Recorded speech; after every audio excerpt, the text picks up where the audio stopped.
Kakashi Hatake, also known as Kakashi of the Sharingan, is a ninja of the Hidden Leaf and was a mentor to Naruto, Sasuke, and Sakura, who eventually became 3 of the most powerful ninjas to ever grace Konoha. Kakashi has one of the more iconic designs in the anime, with his spiky white hair and that mask he wears 24/7. He is typically a calm and collective person, displaying a chill, laid-back attitude throughout the day. Kakashi's past as a shinobi was shrouded with tragedy. He was only 4 or 5 when his father died after being tormented and ostracized by the village. This caused young Kakashi to not follow his father's footsteps, prioritizing the mission over anything else. Yet his ideals were quickly challenged by Obito Uchiha. During a mission where one of their squad mates, Rin, got captured, Obito immediately wanted to rescue her, and Kakashi wanted to adhere to the mission. Obito eventually decided to go save Rin on his own, departing while saying, "In the ninja world, those who break the rules are regarded as scum, but those who abandon their friends are worse than scum." This phrase changed Kakashi deeply, so he soon decided to catch up with Obito. They successfully save Rin, but suddenly the cave began to collapse. Obito sacrifices himself to save Kakashi, and as he was about to seemingly die, he gifted him his Sharingan eye and entrusted him to protect Rin. But that was not it for Kakashi. Rin was captured again and turned into a Jinchuriki of the Three Tails. Rin chose to sacrifice herself by jumping in front of Kakashi's Chidori. Kakashi blamed himself for this tragedy and suffered immense PTSD because of it, as he could not forgive himself for failing to protect both of his friends.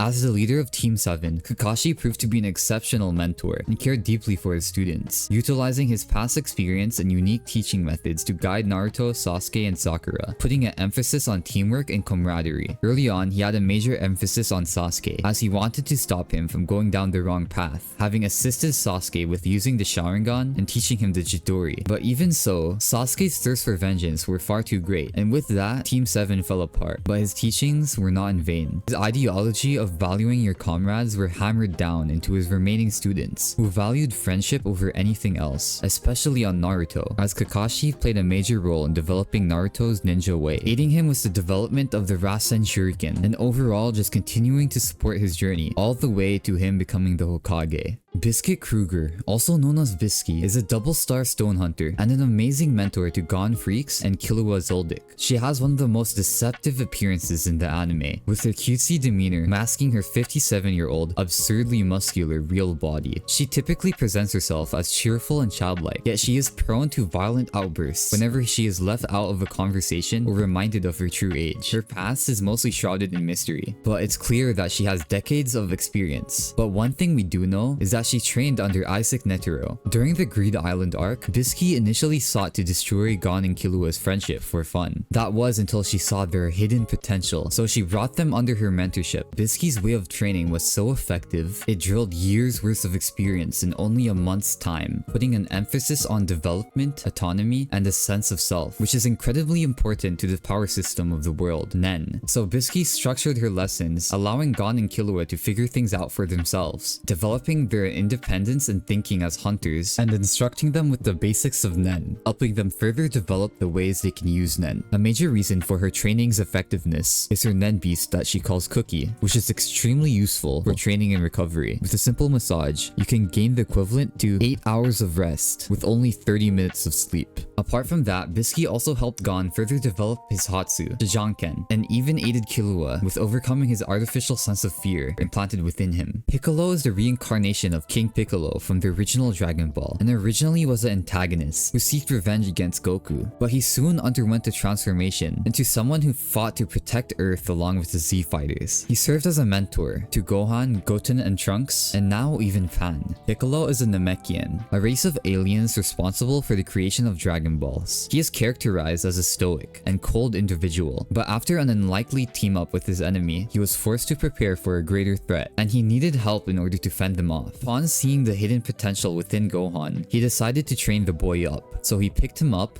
and threw him in the wilderness, abandoning the young boy for 6 months. And did I even mention he was 4 at the time? This brutal form of training is meant to toughen Gohan up, both physically and mentally, as Piccolo believes that true strength can only be developed through hardship and self-reliance. While their relationship was rocky at first, due to Gohan fearing Piccolo, this changed dramatically over time, to the point where the latter became a surrogate father to the hybrid young Saiyan. He even sacrificed himself to save Gohan from Nappa, further strengthening their relationship, which has only grown stronger since. Piccolo as a teacher can assess what type of training is needed at a given moment, as he was also able to effectively teach Goten and Trunks the fusion dance. In Super, he resumes his training with Gohan, where they both manage to grow stronger and rise to new heights. Before I continue this video, I just want to ask you guys to subscribe to the channel so we can finally hit 20,000 subs. Also, comment down below who's your favorite anime mentor. Let's get right back into the video. Izumi Curtis is a masterful alchemist and a skilled martial arts user. She is a mentor to Edward and Alphonse Elric. On the outside, she takes immense pride in being a simple and kind housewife, and introduces herself as such. Her humbleness ironically holds a fearsome side, as the Elric brothers are terrified at the thought of ever aggravating her, as when someone calls her old, she often resorts to acts of violence and physical harm. Her life took a tragic turn when she lost her child during childbirth. In her grief and desperation, Izumi attempted the forbidden act of human transmutation. The attempt failed, and as a result, she was left with several internal injuries. This failure not only scarred her physically, but also shaped her worldview, teaching her that some things are simply beyond human control. Her teaching style is based around discipline, survival, and self-reliance. As a test, Izumi quite literally throws Edward and Alphonse onto an island and forces them to survive a month without alchemy in order for them to grasp a deeper understanding of their power and life. Izumi instructs the Elric brothers in alchemical theory and combat skills, while continuing to emphasize that alchemy has its limits and that it is only a tool and not something to rely on as a crutch. Gojo Satoru is known as the strongest sorcerer in Jujutsu Kaisen. He has a laid-back and playful demeanor, often using humor and sarcasm to engage with his students and peers. At a young age, he was friends with Geto, and after a series of events, he eventually adopted the ideology of reforming the Jujutsu world and creating a brand new generation of sorcerers. But is he a good teacher slash mentor? Well, yes, but also no. Let me explain. Gojo has an exceptional ability in finding talent, having collected a ton of sorcerers with high potential to Jujutsu High. But due to his innate talent, Gojo struggles to articulate complex concepts to his students, as things that come naturally for him, others find extremely challenging. This results in him not really teaching anything to his students, but instead just guiding them in the right direction. This is evident with his approach with Yuji Itadori, where he introduced him to Nanami Kento, understanding that Nanami could provide the structured guidance Yuji needed to complement Gojo's more laid-back style. Or even with Megumi, where Gojo recognized his weakness and told him to be more greedy and to risk death in order to win. Rather than spoon-feeding information, Gojo encourages his students to find their own path in hopes that one day they might be able to surpass him, and most importantly, protect the Jujutsu world in an era where he might not exist. Silver's Rayleigh, also known as the Dark King, is the right-hand man of the Pirate King, Gold D. Roger. He serves as a mentor figure to Luffy after the devastating loss at Marineford. He holds immense strength and knowledge of the Grand Line and its mysteries, which includes knowledge of the Void Century and Raftel. Rayleigh is light-hearted, casual, and fun-loving, much like his captain Roger was. After the disbandment of the Roger Pirates, Rayleigh became a coding mechanic at the Sabaody Archipelago. After Luffy returned from Marineford, Rayleigh helped him refocus his mind from his loss and help him further prepare for his ultimate goal, becoming stronger so he can protect his friends and eventually achieving the dream of finding the One Piece, reminding him that he wasn't alone and taking him as a student. Rayleigh is a master of all three types of haki: observation, armament, and conqueror's haki, and is able to teach all of them effectively. Rayleigh's methods is intense and immersive, and often involves direct combat and survival situations to push Luffy's limits. For example, he blindfolds Luffy to hone his observation haki, forcing him to rely on his instincts to sense incoming attacks. With the addition to observation haki, Luffy also successfully develops Busoshoku haki, aka armament, and further develop his gear to another level. Urahara is often portrayed as a relaxed and easygoing individual, frequently seen wearing a striped bucket hat, clogs, and a casual kimono. His playful and mischievous nature often masks his brilliant mind and serious approach to situations of great importance. Kisuke Urahara's origins are rooted in the Soul Society, where he once served as captain of the 12th Division. During his time there, he created the Research and Development Institute, advancing many scientific innovations. However, his work with the Hogyoku ultimately led to his exile from the Soul Society after being framed by his former lieutenant Sosuke Aizen. In exile, Urahara opened a small convenience store that acted as a front for his activities. It is from this shop that Urahara begins his mentorship of Ichigo and other characters, offering them guidance, training, and technological support throughout the series. His training quite literally brought Ichigo close to death, but it also brought Ichigo the biggest jumps of power. Jiraiya is one of the legendary Sannin, and is a beloved character in the Naruto series, known for his formidable skills as a shinobi, his role as a mentor, and his nickname Pervy Sage, given to him by Naruto. Jiraiya possesses vast knowledge of ninjutsu, sealing techniques, and sage mode. While Jiraiya is often portrayed as playful and eccentric, with a hobby of writing romantic novels and conducting research on women, Jiraiya is deeply wise and a caring ninja who takes responsibility to protect the ninja world seriously. As a young shinobi, he trained under Hiruzen Sarutobi, the third Hokage, alongside Tsunade and Orochimaru. Jiraiya later trained at Mount Myoboku, learning sage mode, summoning techniques, and the concept of the Child of Prophecy, a prophecy that a student that Jiraiya would mentor would either bring great peace or chaos to the world. During the Second Great Ninja War, Jiraiya took in a group of war orphans as disciples, and eventually grew deeply compassionate to them, especially Nagato, whom he might have believed to be the prophesized child. As Jiraiya grew older, he was offered the position of Hokage multiple times, but declined all of them, simply because of doubts and insecurities that his life was nothing more than a series of failures. He blamed himself for not being able to save Minato and Sarutobi from their deaths, and Orochimaru for betraying the leaf. When Jiraiya met Naruto, he saw an opportunity for redemption and took on the responsibility of training him. Beyond teaching techniques like the Rasengan and summoning jutsu, Jiraiya helped Naruto cope with the loneliness and rejection he felt as a child. He played the biggest role in affecting Naruto's growth, teaching him to better utilize the Nine Tails chakra and significantly advancing his skills as a shinobi. At the moment of death, he felt regret, but he also maintained hope that Naruto would one day be able to break the cycle of hatred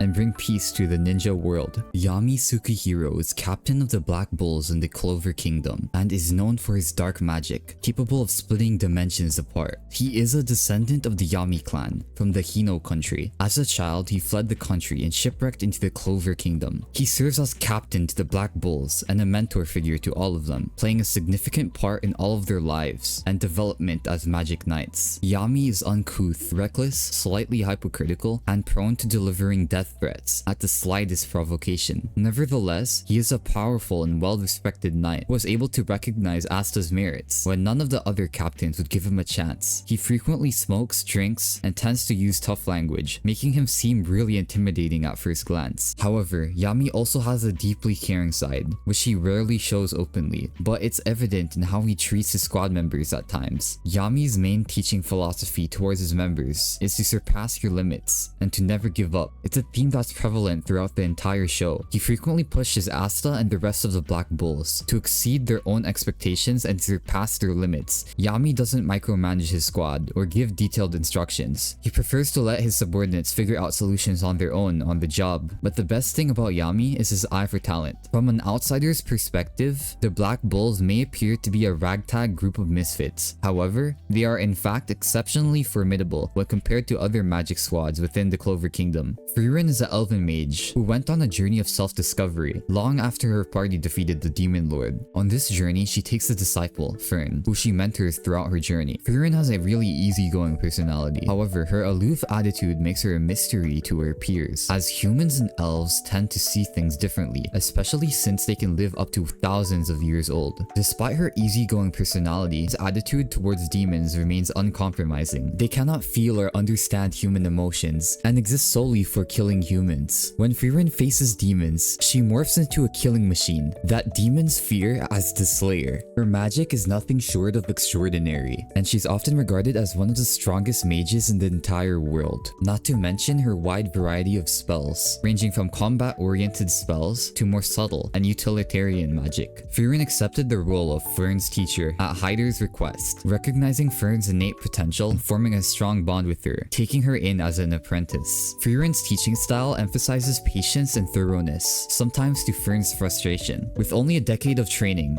Fern was able to become a powerhouse in magecraft, capable of devastating combat and defensive abilities, to pair with being able to completely conceal her aura. Reigen Arataka stands out as one of the most unconventional yet effective mentors in anime. At first glance, he appears to be nothing more than a con artist, exploiting his young protege. But as the series progresses, we discover the depth of his character and the positive impact he has on Mob's life. Reigen is an incredibly charismatic individual, with the addition of being cunning and also compassionate at times. Reigen was originally a directionist adult, working various part-time jobs. That was until Reigen stumbles into the role of psychic and meets Mob, a young boy with immense psychic powers. Recognizing his need for guidance and his opportunity for his own success, Reigen takes Mob under his wing, establishing the Spirits and Such consultation office. As a mentor, Reigen's approach is unorthodox. Apart from literally using Mob, he surprisingly teaches him valuable life lessons to pair with it, emphasizing that psychic powers don't make one superior, and that being a good person is what truly matters. Reigen provides Mob with a safe space to explore his abilities and his emotions as well, offering advice on anything from school troubles to ethical dilemmas. His most important lesson to Mob is that everyone is special in their own way, and true worth comes from kindness and personal growth rather than innate talents. All Might is a symbol of peace from My Hero Academia and wields the powerful one-for-all quirk, while also being the first mentor figure for young Midoriya. All Might's hero persona appears to be derived from a comic book hero stereotype, exuberant and filled with dramatic flair. He always protects and saves innocent people with a huge smile on his face. But once All Might reverts to his true form, he becomes reserved and solemn, avoiding most attention, which is a direct contrast to the grandiosity of his hero identity. As a mentor, he saw Deku as a worthy successor with this quirk one for all. He trained Midoriya for 10 months, transforming his frail skinny body into something that can handle the strength of his quirk. He trained Deku for sure, making him physically stronger. But to be honest, he didn't teach Midoriya any proper fighting techniques or how to safely use his quirks during the 10 months of training. Not to mention, Gran Torino was able to teach Midoriya more about controlling his quirk in just a few days compared to all the time that All Might spent with him. All Might is aware of his shortcomings, however, and is constantly trying to improve himself as a mentor role, especially after losing his quirk during the final battle. Saitama, also known by the hero name Caped Baldy, is currently ranked A-class, rank 39. He is the most powerful hero, capable of defeating mostly anything with only one punch. On the surface, he appears more bored and detached, often more concerned with mundane issues, like grocery sales or video games. However, he still carries a deep-seated desire to be a true hero and find meaning in his overwhelming strength, in hopes of one day encountering a worthy opponent. 3 years before the main story, Saitama was an ordinary, unemployed man living in Z City. After encountering Crablante and defeating him on a whim, Saitama embarked on an intense training regimen that unknowingly broke his body's limiter, giving him unlimited potential for growth. After saving Genos, a young cyborg seeking vengeance, Saitama finds himself reluctantly agreeing to take Genos under his wing. As a mentor, Saitama doesn't really teach or seek to impart wisdom or skills to Genos. Instead, he just lets Genos stick around, like a roommate, and lets Genos observe him. Genos learns by observing Saitama's daily routines and actions,